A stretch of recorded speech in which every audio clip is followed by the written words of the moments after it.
Ukraine's air force remained operational in the face of continued Russian attacks.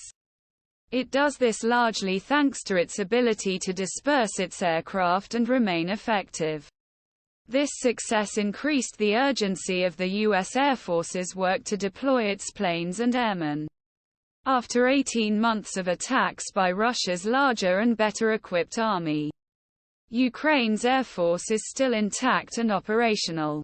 Although neither side can control the air, Ukrainian jets can still take off and attack Russian forces. This success stems from the Ukrainian Air Force's ability to dodge attacks by Russian aircraft, missiles, drones, and adds urgency to the U.S. Air Force's focus on deploying operating when under attack.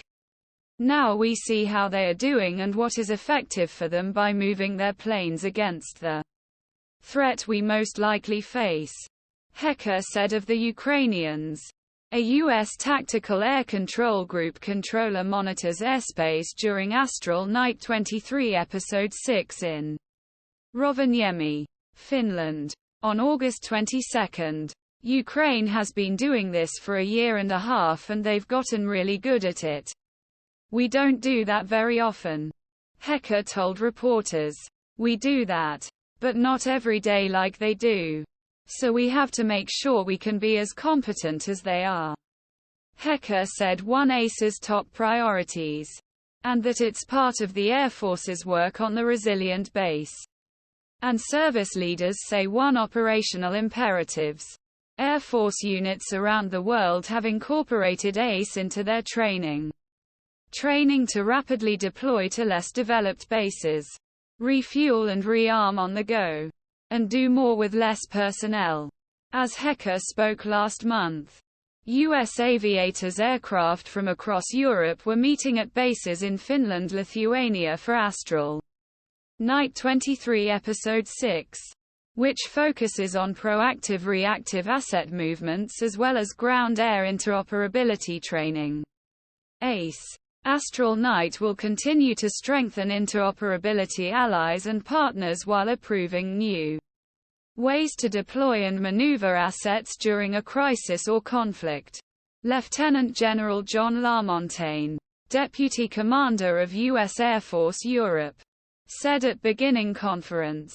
A U.S. crew chief conducts a post-flight inspection of an F-16 at Rovaniemi Air Base during Astral Knight 23 Episode 6 on August 23. Procedures in the Arctic and Baltic regions.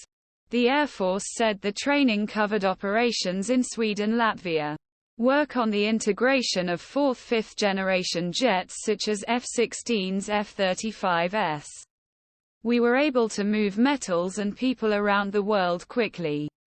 And by doing so on an extremely fast timeline, we established sustained combat operations, said Captain Quincy Watts, an F-16 instructor pilot who served with a squadron at Aviano Air Base.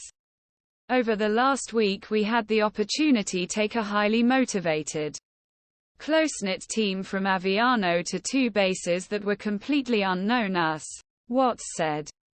Aviators in other career fields are also trained to launch and recover jets while performing their core missions, as part of the Air Force's concept of highl.